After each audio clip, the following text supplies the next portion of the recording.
I'm going to show you the basics on how you change the receptacle. You need to make sure that your power is off and that you verified it. Then you're going to remove the cover plate. You're going to remove the 2 screws that's holding the receptacle in the box. Pull the wires where you can access them. Break loose your top 2 screws. Take my Channellock 348 Lineman pliers to help get those wires broke loose. Reach in here, hook up on the wire, pull in place while I'm pulling the receptacle. If they still don't want to come out, then I'm going to have to pry them out, like so. Beautiful thing about having a lineman plier of this size, smaller than the 9.5 inch, and it's big enough to give you all the leverage and grip that you need to do these types of jobs. I'm going to take my 3/18 long nose. I'm going to grip this wire up top here because I don't have that much room to hold it into place. I'm going to straighten back out this wire, and I'm going to use the teeth on the lineman here to help straighten it out. I'm going to try to do the same to the other one. That way I'm not cutting the wire unless I absolutely need to cut the wire.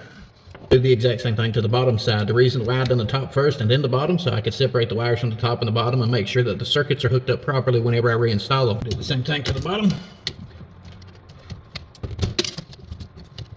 Now I just got to get the ground wire disconnected here. In this situation, they wire nutted the ground wires together, so I'm going to take the wire nut off because they have it looped around the screw head on the bottom here.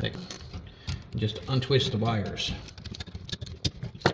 I'm going to use the same method that they used whenever they had the ground wires hooked up because it's convenient. Loop it around and make sure that it's pinched in between that screw real good. Do that. Go ahead and tighten down the screw real good. I'm going to hold the 2 ground wires in place with the long nose. My lineman over here on the other 2 wires. Get them in between the teeth. And then I'm going to twist them. You want to do this to make sure that they do not come apart and you've got a really good ground. Like once that's done, put your wire nut on. I do got a combination jaw on the long nose or combination jaw on the lineman here. It means you can technically grip in between right here and turn for that extra little bit of force if you needed it.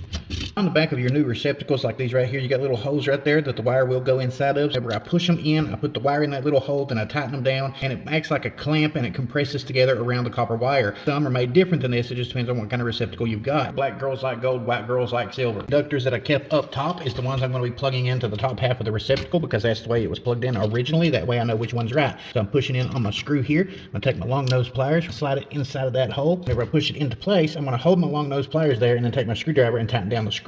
Make sure the wire doesn't come out. I'm going to do the exact same thing to the one on the bottom. Take the conductor and on the hole, pushed into place, it's ready to tighten up. Push in on the screw, take the wire, shove it in through the terminal hole.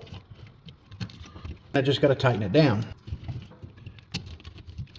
Everything's in place the way it should be. All we got to do is reinstall the receptacle. If you got loose boxes, you don't want to push it in and then break it loose in the wall. You can hold it with your pliers like so. Take the long nose and shove it right in behind where it fastens down at and put pressure up against the wall. That way it'll help hold the box out. Get your screws lined up. Run them in and it should pull it into the box. Make sure that everything is aligned properly. Run it on in. Flip the breaker on, plug in your tester, verify everything's good. Then put your cover on and you're good to go.